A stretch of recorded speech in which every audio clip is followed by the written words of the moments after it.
పొద్దున్నే మరలా మా ప్రయాణాన్ని స్టార్ట్ చేశాం. హాయ్ ఫ్రెండ్స్, మీ అరుణ్ దీప్ వ్లాగ్స్కి స్వాగతం.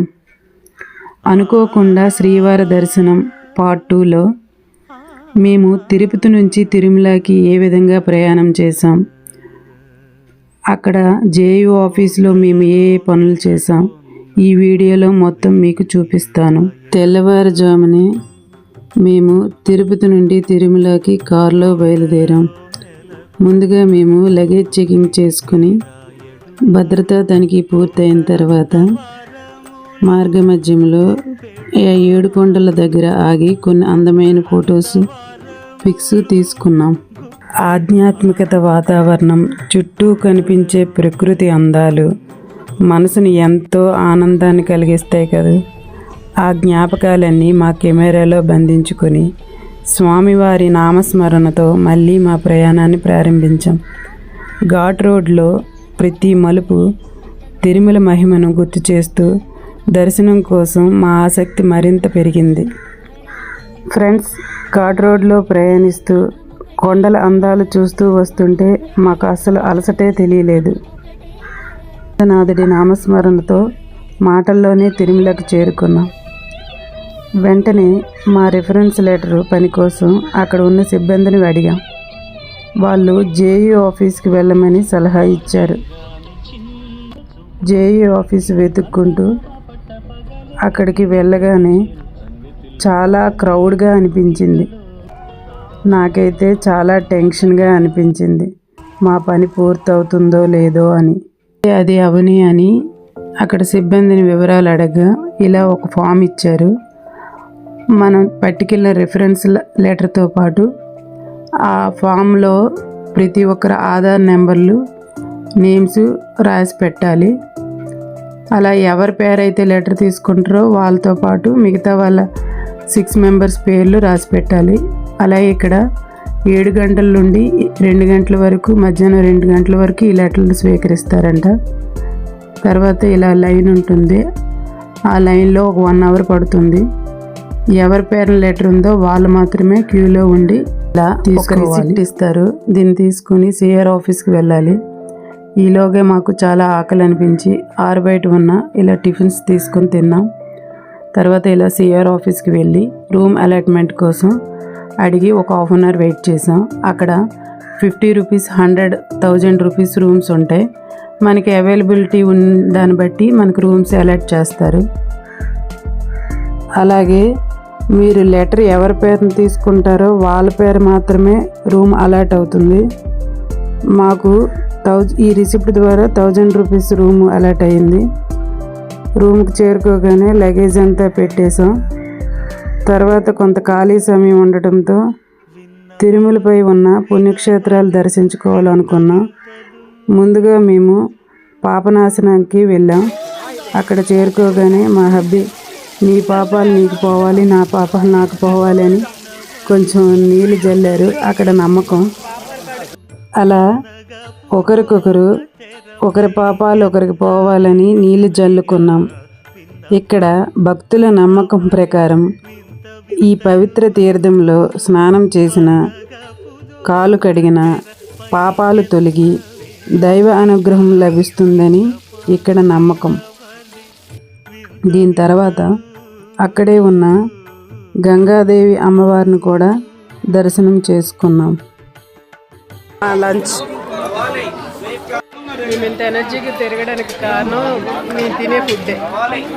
ఇలా లైట్ ఫుడ్ తినడం వల్ల అన్ని చోట్ల తిరుగుతున్నాం ఫ్రీగా. లంచ్ చేసిన తర్వాత ఆకాశగంగకి బయలుదేరాం.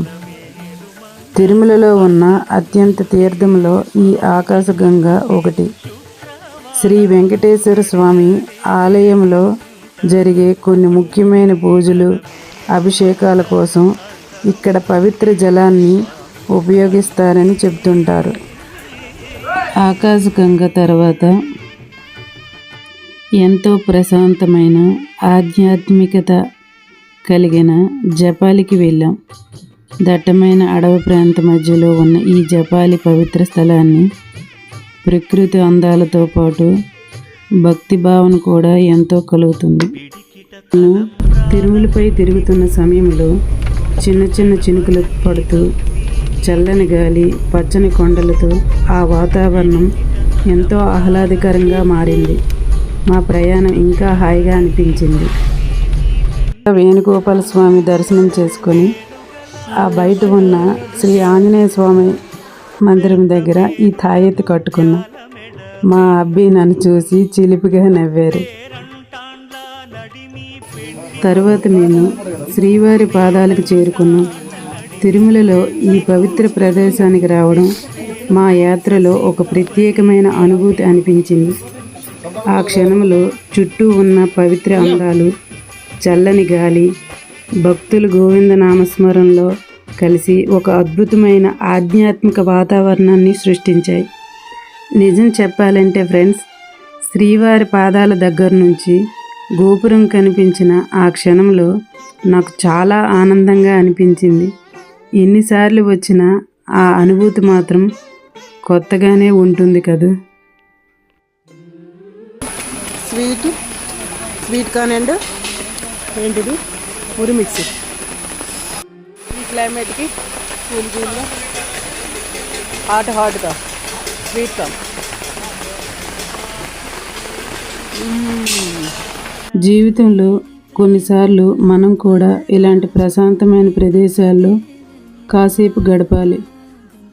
ఆ ప్రకృతి ఒడిలో ఉంటే మనసులో ఉన్న ఒత్తిడి కొంతైనా తగ్గుతుంది. డబ్బులు, హోదా, విజయాలు అన్నీ ముఖ్యమే, కానీ అంతకంటే ముఖ్యమైనది మనశ్శాంతి ఒకటి ఉంటుంది కదా. నేను ఎందుకు చెప్తున్నానంటే, గమ్యం ఎంత ముఖ్యమైనదో ఆ గమ్యాన్ని చేరుకునే ప్రయాణం కూడా అంతే ముఖ్యం కదా.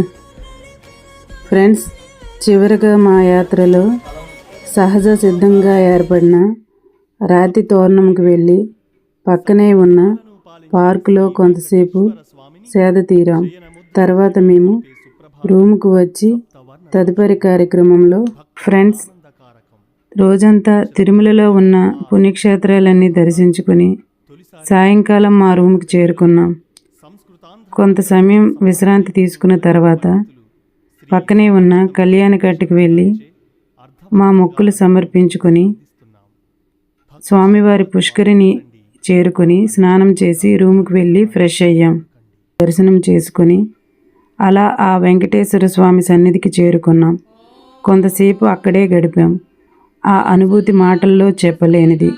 స్వామివారి దర్శనం కోసం ఎదురు చూస్తూ అలా కొంతసేపు అక్కడ గడిపాం. తరువాత మేము శ్రీ వేంగమామ అన్నప్రసాద భవనానికి వెళ్ళి అన్నప్రసాదాన్ని ఆ భక్తుల మధ్యన సేవించాం. ఇలా స్వామివారి కృపతో మా తిరుమల యాత్ర మరో అందమైన రోజుగా ఆనందంగా గడిపాం. తదుపరి పార్ట్ 3లో తరువాత దర్శన వివరాలు తెలియజేస్తాను. కాబట్టి ఆ వీడియోని మిస్ కాకుండా మా ఛానల్ని మీ అరుణ్దీప్ వ్లాగ్స్ని సబ్స్క్రైబ్ చేసుకొని బెల్ ఐకాన్ ప్రెస్ చేయండి. ఈ వీడియో కనుక మీకు నచ్చితే లైక్ చేసి షేర్ చేసి మీరు కామెంట్ రూపంలో తెలియజేస్తారని కోరుకుంటున్నా. Thank you for watching video. Thank you.